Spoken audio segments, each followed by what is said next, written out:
Howdy folks, Nathan Adlin here at the Fast Lane Car, and I am in Decano, Colorado at IMI Motorsport Park. This is where we like to take the cars and turn them loose because, well, this is a go-kart track and we get to do a few things here. Today, we're going to actually race the track with these two cars. The Challenger, the 2015 Volvo S60 T6 against the brand new 2015 Acura TLX. And that's going to be a lot of fun because I get to drive them both. And that's coming up next on the Fast Lane Car.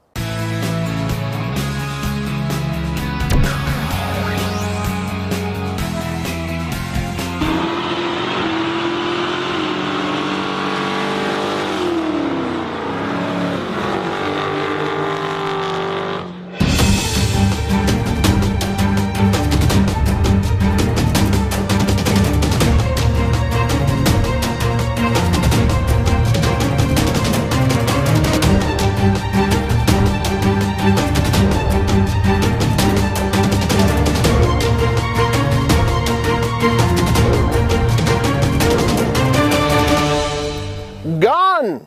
Goodbye! No more TSX, no more TL.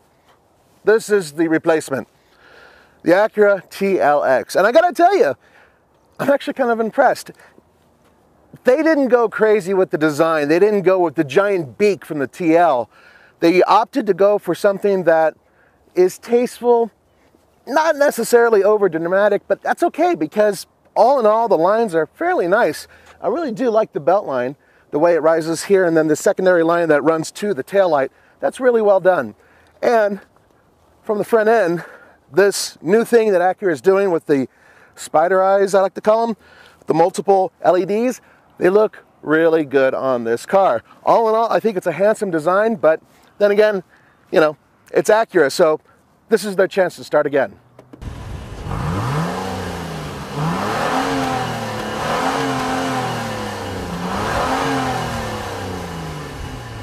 There are three things that are awesome and one thing that is rather negative about the interior.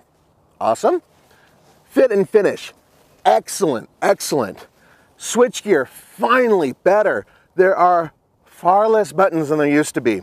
And overall comfort is absolutely top notch. Acura kicked ass on the interior, except for the negative. And the negative is the transmission setup. You see, it's a push button affair. You have to push the buttons to go into drive, to go into reverse, to go into park. All right, folks. I'm not trying to be overcritical of Honda or Acura, but you got to look at this. This is the transmission. This is where you select everything. So no gear lever, no rotating knob, nothing, not even a column shift. What you have are these buttons. So when the car is in park, you got to put it in a park. When you want to go in reverse, hook your finger to go into reverse. When you want to go into drive, hit drive. When you want to go into neutral, for whatever reason, you hit neutral. It's overcomplicated. It doesn't make any sense. I don't really know why it's here. But I will say this, it does free up the area from clutter. Oh, wait a minute. No, it doesn't, because it's still here in the way and all this other stuff is here. Oh, and parking brake right behind it. Traction control is off. Sport Plus mode. And away we go. It makes a little bit more noise, but I can feel the rear end kicking in. I can feel it, yeah. Yeah, traction control is slightly deactivated. Look, they don't want you crashing. It's nice to know they care, right? There we go. Engine power is really good, well matched to the car.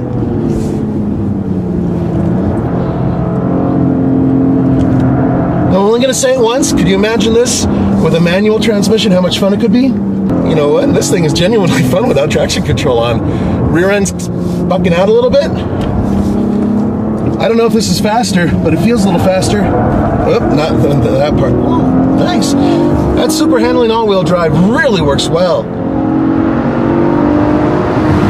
And down we go. Получше, получше. The brakes are a little heated up.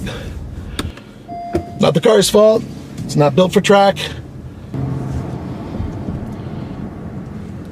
The brakes are a little warm. Ну что ты думаешь? Yeah, 115. And you know what? Without traction control, it's actually pretty fun.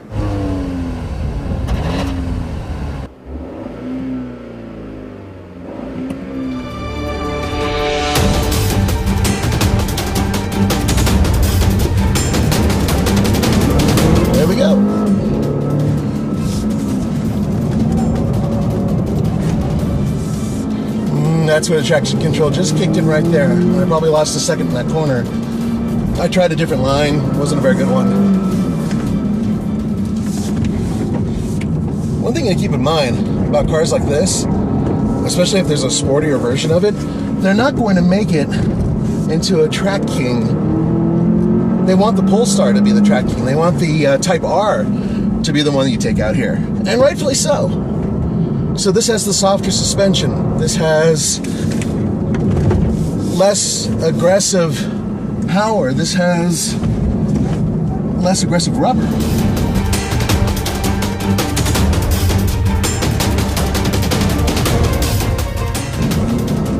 And I'm pretty sure that the traction control system in the Polestar is a very different setup than this one, right?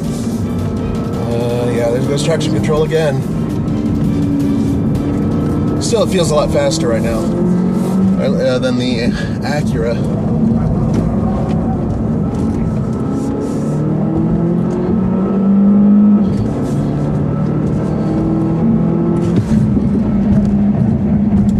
There we go. Only a teeny.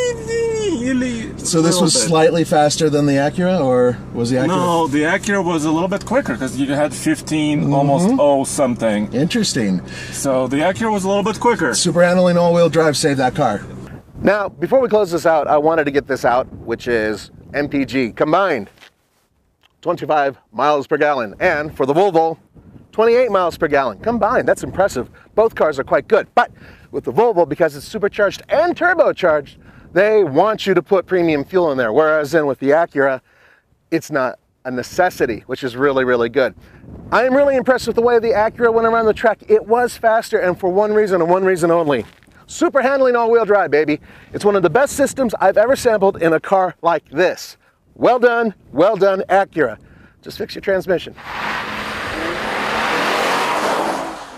For the Fast Lane Car, this is Nathan Adlin saying adios, and don't forget to go to tflcar.com for news, views, and real-world reviews. Oh, and one more thing. I bet you're wondering about the buy it, lease it, rent it, or forget it. Well, I will say with this car, lease it because of the transmission buttons, and this car, buy it with the proviso for leasing because it's not all-wheel drive. See you guys later.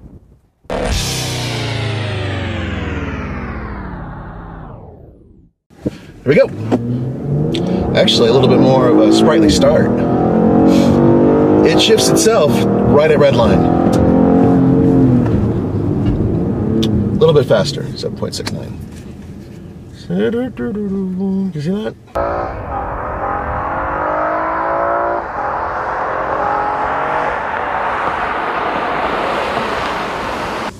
All right. I have it in sport mode. I've already learned the paddle shifts aren't as fast as the car's shifts. Now, it doesn't have a problem spooling up because the supercharger is working down low, and that gets you to a certain point, and then the turbocharger kicks in, so there's no real lag. But I'm still going to rev it a little bit and see what happens off the line. Remember, this is front-wheel drive, so it doesn't have the grip that the TLX has. Here we go. Once it gets going, it's ferocious. It just really bites and goes. There we go. Good brakes. 6.9. Pretty much 7 seconds.